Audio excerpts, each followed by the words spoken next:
Imagine que tu te retrouves dans une bibliothèque antique, où sur les étagères ne se trouvent pas seulement les textes bibliques bien connus, mais aussi des écrits secrets qui ont été cachés à l'humanité pendant des millénaires. Sur ces parchemins est écrite l'histoire d'une femme qui a été délibérément effacée de l'histoire parce que son enseignement était considéré comme trop dangereux. Cette femme était Lilith, la première épouse d'Adam, dont la plupart des gens n'ont jamais entendu parler. Mais qui était réellement Lilith? Pourquoi son nom devait-il être effacé des Saintes Écritures? Et que nous révèle son histoire sur la manière dont on a tenté pendant des millénaires de supprimer la force féminine et l'égalité spirituelle? Les réponses à ces questions n'éclairent pas seulement l'histoire religieuse sous un nouveau jour, mais peuvent également changer notre façon de penser aux relations entre hommes et femmes, à la liberté et à la nature de l'âme. Dans l'ancienne tradition hébraïque, le nom de Lilith apparaît pour la première fois en relation avec le livre de la Genèse, mais pas dans la forme que nous connaissons aujourd'hui. Dans le premier chapitre de la Genèse, nous lisons « Et Dieu créa l'homme à son image. À l'image de Dieu, il le créa. Mâle et femelle, il les créa. » Ce verset diffère remarquablement de l'histoire du deuxième chapitre, où Dieu crée Ève à partir de la côte d'Adam. Mais pourquoi existe-t-il deux histoires différentes de la création? La réponse est que dans le premier chapitre, il n'est pas réellement question d'Ève, mais de Lilith. La littérature rabbinique ancienne, en particulier le texte appelé l'alphabet de Ben Sira, qui date approximativement du 8e au 10e siècle, parle en détail de la première épouse d'Adam, qui fut créée comme son égale, à partir de la même argile. Raphaël Pattaï, éminent chercheur de la mythologie juive, a écrit « L'histoire de Lilith n'est pas simplement un mythe oublié, mais la preuve que dans la tradition juive primitive, existait une conception qui représentait la première femme non comme un être subordonné, mais comme une compagne égale. Cette conception devint par la suite dangereuse pour ceux qui cherchaient à consolider l'ordre social patriarcal. Selon la légende, un conflit surgit entre Lilith et Adam lorsqu'Adam tenta d'imposer sa volonté à Lilith. Les textes anciens racontent qu'Adam exigeait que Lilith s'allonge sous lui, mais Lilith remit cela en question. « Pourquoi devrais-je m'allonger sous toi? Moi aussi, j'ai été créé à partir de la même argile que toi, donc nous sommes égaux. » Cette réponse diffère radicalement de l'image que les enseignements religieux traditionnels ont peinte de la première femme. Lilith n'était pas disposée à accepter le rôle subordonné, et quand Adam voulut la plier par la force, Lilith prononça le nom secret de Dieu, reçut des ailes et s'envola du jardin d'Éden. Cet acte en lui-même fut révolutionnaire. Lilith fut le premier être dans l'histoire de l'humanité qui dit non à l'injustice, qui revendiqua l'égalité et qui préféra choisir la liberté plutôt que l'esclavage confortable mais dégradant. Il n'est pas étonnant que les dirigeants religieux ultérieurs aient trouvé cette histoire dangereuse. Barbara Black Koltuve, analyste jungienne et chercheuse des archétypes féminins, écrit « La figure de Lilith représente cette force féminine qui refuse de se conformer aux normes dictées par les hommes. Elle est l'incarnation de la liberté, de l'indépendance et de la colère justifiée. C'est précisément pour cette raison que son histoire devait être effacée, car elle aurait montré un exemple trop fort pour les femmes. Après avoir quitté le jardin d'Éden, Lilith s'envola vers les rives de la mer Rouge, où habitaient les démons et les esprits. Les textes anciens racontent qu'elle y rencontra Samaël, l'un des anges déchus, et avec lui peupla le monde d'êtres démoniaques.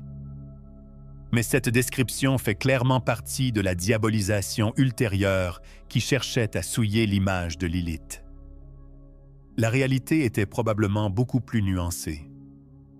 Lilith trouva sur les rives de la mer Rouge sa vraie nature. Ici, elle était libre. Ici, elle vivait selon ses propres règles. Et ici, elle pouvait développer ses capacités qu'elle n'aurait pas pu pratiquer dans le jardin d'Éden. Les démons étaient peut-être simplement ces êtres qui, eux aussi, ne s'intégrèrent pas dans l'ordre établi. Dieu envoya 3 anges après Lilith pour la ramener au jardin d'Éden. Ces anges, sans vie, sans envie et Sémanglof, trouvèrent Sith Lilith et lui ordonnèrent de retourner auprès d'Adam. Cependant, Lilith refusa. Les anges la menacèrent que 100 de ses enfants mourraient chaque jour si elle ne revenait pas. Ici aussi se manifesta le choix de Lilith. Elle préféra accepter la douleur et la perte plutôt que de renoncer à sa liberté. Cette décision est profondément humaine et en même temps profondément divine. Lilith ne céda pas au chantage, mais fit le sacrifice le plus difficile pour son autodétermination. Les anges finirent par conclure un pacte avec Lilith. Elle promit qu'elle ne ferait pas de mal à ses nouveaux-nés protégés par les noms des 3 anges. Ce pacte montre que Lilith n'était pas purement maléfique, comme elle fut représentée plus tard, mais un être capable de compromis lorsque c'était juste. Pendant ce temps, Adam resta seul dans l'Éden. C'est alors que Dieu créa Ève à partir de sa côte, pour s'assurer que la nouvelle femme ne soit pas égale à Adam, mais qu'elle dérive de lui, donc naturellement dans une position subordonnée. Cette décision en elle-même révèle beaucoup sur la façon dont les rédacteurs bibliques ont cherché à justifier l'ordre social patriarcal. Sigmund Hurwitz, expert en mythologie juive, formule ainsi: la création d'Ève à partir de la côte d'Adam n'était pas une nécessité biologique, mais un acte symbolique. La nouvelle femme devait être subordonnée, et la manière de la création assura que cette hiérarchie soit considérée comme naturelle. Mais l'histoire de Lilith ne s'arrête pas là. Selon les traditions ultérieures, Lilith apparut dans le jardin d'Éden sous la forme d'un serpent, et ce fut elle qui tenta Ève de manger le fruit de l'arbre de la connaissance. Cette explication est également intéressante. Lilith, qui avait déjà goûté le fruit de la liberté, voulait maintenant qu'Ève connaisse aussi la possibilité de la décision autonome. Si cela est vrai, alors Lilith n'était pas la tentatrice du mal, mais la messagère de la libération. La pomme de l'arbre de la connaissance n'apporta pas le péché, mais la conscience, l'expulsion d'Ève et d'Adam du paradis fut en réalité le premier pas vers la maturité de l'humanité. Et nous devons cela à Lilith. Gershom Scholem, l'un des plus grands chercheurs des enseignements kabbalistiques, écrit: la légende de Lilith a préservé le souvenir de la reconnaissance ancienne que le développement de la conscience humaine est nécessairement lié à l'acquisition de l'indépendance. Lilith fut la première à faire ce pas, et sans son exemple, peut-être même Ève n'aurait pas osé prendre cette décision qui finalement fit de l'humanité des êtres conscients. Dans la tradition kabbalistique, le rôle de Lilith est encore plus complexe. Elle n'y apparaît pas seulement comme un être démoniaque, mais comme l'aspect sombre du principe féminin divin qui complète et équilibre la lumière. Le Zohar, le texte central de la Kabbale, traite en détail de la nature et de la fonction cosmique de Lilith. Les maîtres kabbalistiques disent que Lilith se situe sur le côté gauche de l'arbre des séphirotes, du côté de la rigueur et de la force. Cela ne signifie pas la méchanceté, mais ce contrepoids nécessaire sans lequel la lumière deviendrait trop faible. Le Zohar dit: Lilith est la reine de la nuit, qui règne sur tout ce qui est caché et mystérieux. Sans elle, la lumière du jour perdrait son sens. Cette approche crée une image beaucoup plus équilibrée de Lilith. Elle n'est pas simplement un être maléfique, mais une partie nécessaire de l'équilibre universel. l'incarnation de la force féminine qui est capable de dire non, d'établir des limites et de persévérer dans la vérité, même lorsque cela exige un sacrifice. Si ce sujet t'intéresse et que tu veux approfondir les mystères religieux, abonne-toi à la chaîne et active la cloche. Dans les prochaines vidéos, nous dévoilerons de nombreux autres secrets similaires. Les textes gnostiques, qui sont restés des courants alternatifs du christianisme primitif, mentionnent également Lilith, bien que souvent sous un nom différent. Ces textes enseignaient que la création du monde matériel n'était pas l'œuvre du vrai Dieu, mais d'un être divin inférieur appelé Démiurge. Dans ce contexte, le rôle de Lilith reçoit encore un autre éclairage. Ce fut elle qui reconnut que le Jardin d'Éden était en réalité une prison, où les âmes humaines étaient enfermées dans les limites du monde matériel. Sa lutte pour la liberté fut en réalité une mission de libération spirituelle. Elaine Pagels, experte des textes gnostiques, écrit « Dans la tradition gnostique, le serpent, qui était souvent identifié à Lilith, n'était pas le messager du diable, mais le porteur de connaissances. Cette étincelle divine qui rappelait à l'homme sa vraie nature spirituelle, qui transcende le monde matériel. Au Moyen Âge, la figure de Lilith fut davantage démonisée. Pour l'Église chrétienne, tout enseignement qui remettait en question l'ordre mondial proclamé par l'Église était dangereux. L'histoire de Lilith était particulièrement dangereuse car elle suggérait que les femmes pouvaient être égales aux hommes, voire même plus fortes. Les textes démonologiques médiévaux représentaient Lilith. Lilith comme un démon nocturne qui visitait les hommes dans leur sommeil et les séduisait. Cette description était une tentative transparente de créer un bouc émissaire pour les désirs sexuels des hommes. Si un homme avait des pensées pécheresses, il pouvait les attribuer à Lilith, se libérant ainsi de la responsabilité. Mais il existe aussi une interprétation plus profonde de ces histoires. Lilith apparaît peut-être vraiment dans les rêves des hommes, mais pas comme une séductrice démoniaque, plutôt comme un rappel. Elle leur rappelle qu'il existe une force féminine qui refuse de se soumettre et qui exige le respect et l'égalité. Jeffrey Burton Russell, chercheur des croyances religieuses médiévales, écrit « Les représentations médiévales de Lilith révèlent plus sur les peurs de la société contemporaine que sur Lilith elle-même. La peur des hommes face aux femmes fortes et indépendantes était si profonde qu'ils durent doter cet archétype d'attributs démoniaques pour justifier son rejet. Dans la tradition populaire juive, Lilith apparaissait comme une menace pour les nourrissons. On croyait que les nouveau-nés, en particulier les garçons, étaient en danger pendant les 8 premiers jours avant la circoncision. Les parents accrochaient des amulettes au-dessus des berceaux, portant les noms des 3 anges qui protègent l'enfant de Lilith. Cette croyance est également intéressante. Pourquoi précisément les garçons sont-ils menacés par Lilith? Peut-être parce que ce seront eux les hommes qui opprimeront plus tard les femmes? Ou peut-être parce que Lilith se souvient de la mort de ses propres enfants et cherche maintenant à empêcher la naissance d'autres oppresseurs? Marcia Stark et Jen Stern, chercheuses des archétypes féminins, écrivent « La relation de Lilith avec les enfants est complexe. D'un côté, elle porte la douleur de la maternité perdue, de l'autre, le désir de façonner l'avenir.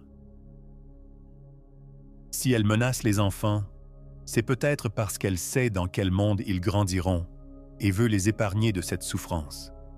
À la Renaissance, lorsque les sciences occultes et les enseignements secrets refleurirent, la figure de Lilith reçut un éclairage différent. Les alchimistes et les philosophes hermétiques reconnurent en elle cette force féminine nécessaire à la transformation et au développement spirituel. Dans la tradition alchimique, le grand œuvre, au cours duquel le plomb se transforme en or, était en réalité un processus symbolique. Ce processus signifiait la transformation de l'âme, et pour cela, il était essentiel d'intégrer à la fois le principe masculin et le principe féminin.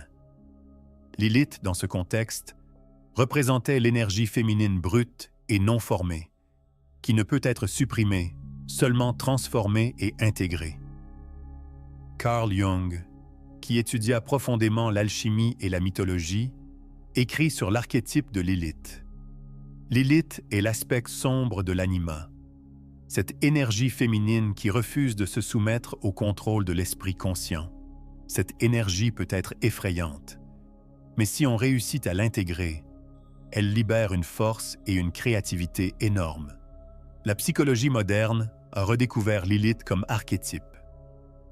Les mouvements d'émancipation des femmes se sont particulièrement intéressés à son histoire, car Lilith fut la première féministe qui revendiqua l'égalité et la liberté. De nombreuses femmes modernes trouvent une connexion profonde avec l'histoire de Lilith.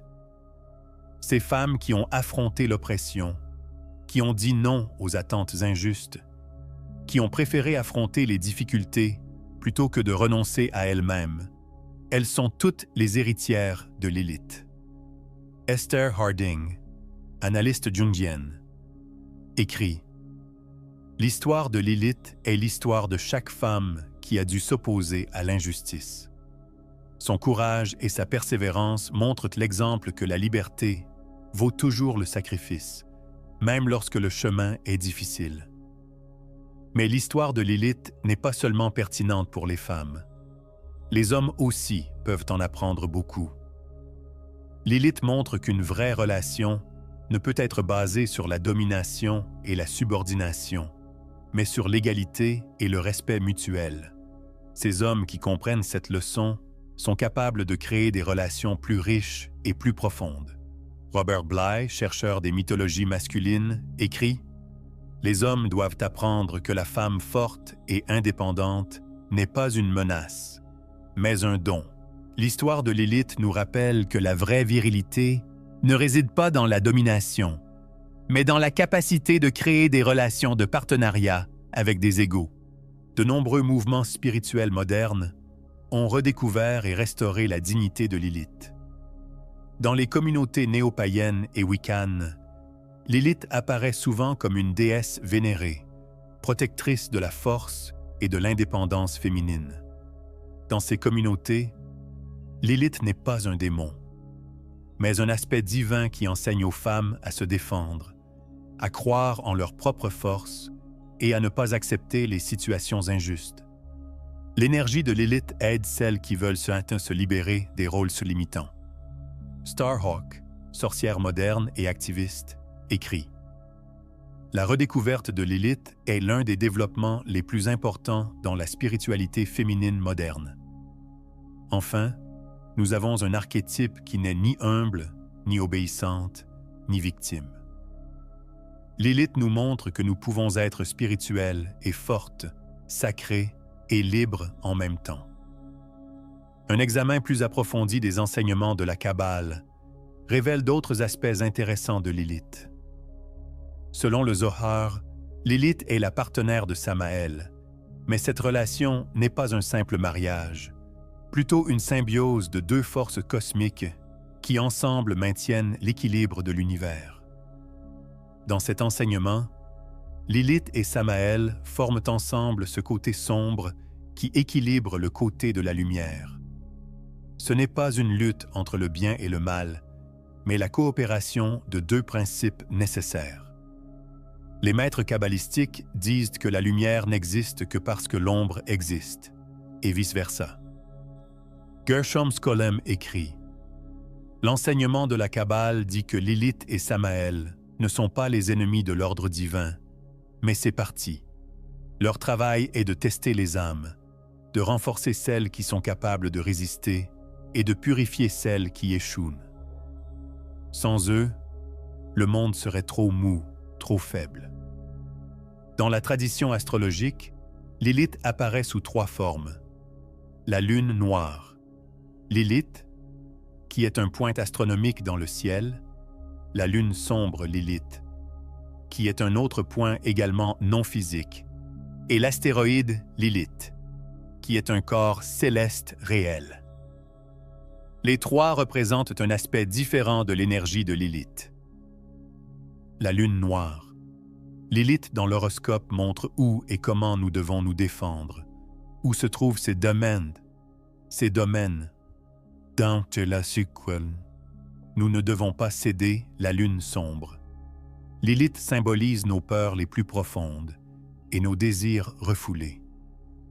L'astéroïde Lilith représente l'énergie féminine brute et non filtrée. Demetra George, astrologue et auteur, écrit « La position de Lilith dans l'horoscope montre où nous devons apprendre à dire non, où nous avons besoin d'établir des limites et où nous devons revendiquer notre pouvoir. Lilith n'est pas une énergie facile, mais elle est essentielle pour préserver notre intégrité. La théologie féministe moderne a réévalué le rôle de Lilith dans la tradition religieuse. Des penseurs comme Mary Daly et Rosemary Radford Ruether ont souligné que la disparition de Lilith du canon biblique représente symboliquement la réduction au silence de la voix des femmes dans les traditions religieuses.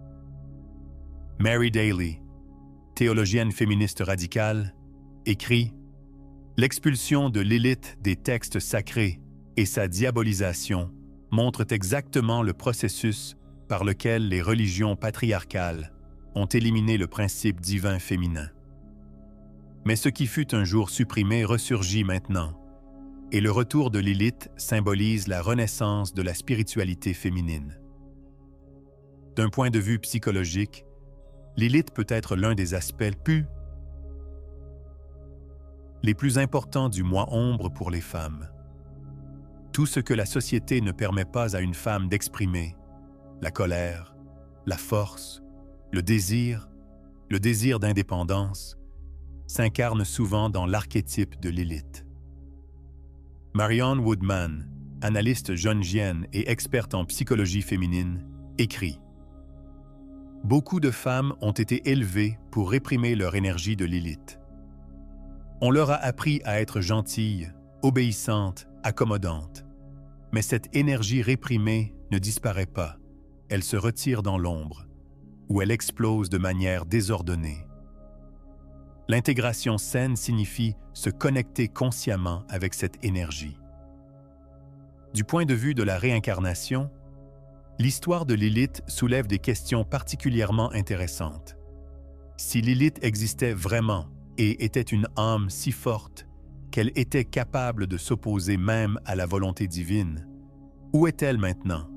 S'est-elle réincarnée? Et si oui, quel rôle joue-t-elle dans le monde d'aujourd'hui? Certains enseignants spirituels affirment que l'énergie de Lilith est aujourd'hui plus forte que jamais et se manifeste sous de nombreuses formes. Dans ces femmes qui luttent pour l'égalité, dans celles qui s'opposent à l'oppression, dans celles qui préfèrent choisir la liberté plutôt que la sécurité. Brian Weiss, qui a étudié la réincarnation, écrit « Les âmes foisonnantes fortes, qui ont eu un impact significatif sur le monde, reviennent souvent encore et encore pour continuer leur travail. » Si l'énergie de Lilith existe vraiment, alors elle est probablement présente aujourd'hui aussi, dans ces personnes qui perpétuent sa mission. Dans les traditions tantriques, l'énergie de Lilith montre des aspects similaires à la forme brute et non éveillée de l'énergie Kundalini. Cette énergie, si elle est correctement gérée, peut apporter une puissante transformation spirituelle, mais si elle est réprimée ou mal utilisée, elle peut être destructrice. Les maîtres tantriques disent que pendant l'ascension de l'énergie Kundalini, le pratiquant rencontre tous les aspects réprimés et non reconnus de lui-même. L'énergie de Lilith apparaît souvent ici, rappelant aux pratiquants que l'intégration n'est possible que lorsque nous acceptons aussi l'ombre. David Frawley, érudit védique, écrit « L'éveil de la Kundalini ne concerne pas seulement la lumière. Lorsqu'elle monte, elle traverse tous les chakras Et à chaque niveau, nous rencontrons ce que nous avons jusqu'ici réprimé. L'énergie de Lilith apparaît souvent dans le chakra sexuel, où résident le désir brut et la force. Dans l'art et la littérature, la figure de Lilith apparaît continuellement et se transforme. Les peintres préraphaélites, en particulier Dante Gabriel Rossetti, la représentaient comme une femme belle et dangereuse. Les poètes romantiques la décrivaient comme une muse séduisante mais dangereuse. Dans la littérature moderne, elle apparaît de plus en plus comme un personnage complexe et humain. George MacDonald, écrivain écossais, dans son roman Lilith du 19e siècle, réinterpréta le personnage comme un être capable de rédemption et de transformation. Cette représentation était beaucoup plus nuancée que les descriptions démoniaques précédentes. Victor Hugo Lieblein, critique littéraire, écrit « La représentation de Lilith dans les arts reflète l'attitude de l'époque envers la force féminine. Lorsque la société craignait les femmes, Lilith apparaissait comme un monstre. Lorsque l'émancipation des femmes commença, Lilith devint de plus en plus une héroïne. Dans les pratiques méditatives kabbalistiques, le travail conscient avec l'énergie de Lilith peut faire partie du développement spirituel, et ces pratiques ne concernent pas la répression de l'énergie, mais son intégration et sa transformation consciente. Yehuda Berg, enseignant kabbalistique, écrit « Lorsque nous travaillons consciemment avec l'énergie de Lilith dans la méditation, nous avons l'opportunité de transformer la force brute en énergie créative. Ce n'est pas un travail facile, mais il est essentiel pour ceux qui veulent atteindre l'équilibre spirituel complet. L'histoire de Lilith est finalement l'histoire de nous tous. Que tu sois femme ou homme, en chacun de nous se trouve cette partie qui aspire à la liberté, qui refuse d'accepter les situations injustes et qui préfère affronter les difficultés plutôt que de renoncer à son intégrité. La question n'est pas de savoir si Lilith a jamais existé sous forme physique. La question est de savoir ce que son histoire nous enseigne. Elle nous enseigne que la liberté vaut toujours le sacrifice. Elle nous enseigne que l'égalité n'est pas un don que nous recevons des autres, mais un droit que nous devons revendiquer. Et elle nous enseigne que la vraie force ne réside pas dans la domination, mais dans la capacité de défendre ce en quoi nous croyons. L'expulsion de Lilith de l'Éden ne fut pas une défaite, mais une victoire. Ce ne fut pas une perte, mais une libération. Et lorsque nous aussi faisons face à des situations où nous devons choisir entre l'esclavage confortable et la difficile liberté, l'exemple de Lilith montre la voie. Merci d'avoir regardé cette vidéo. Si tu as aimé, abonne-toi à la chaîne, appuie sur le bouton like et partage-la avec d'autres. Écris dans les commentaires ce qui t'a le plus intéressé dans l'histoire de Lilith et de quelle autre figure religieuse réduite au silence tu aimerais encore entendre parler. Dans les prochaines vidéos, nous continuerons ce fascinant voyage dans le monde des histoires oubliées de l'humanité, dévoilant les vérités qui ont été cachées pendant des millénaires.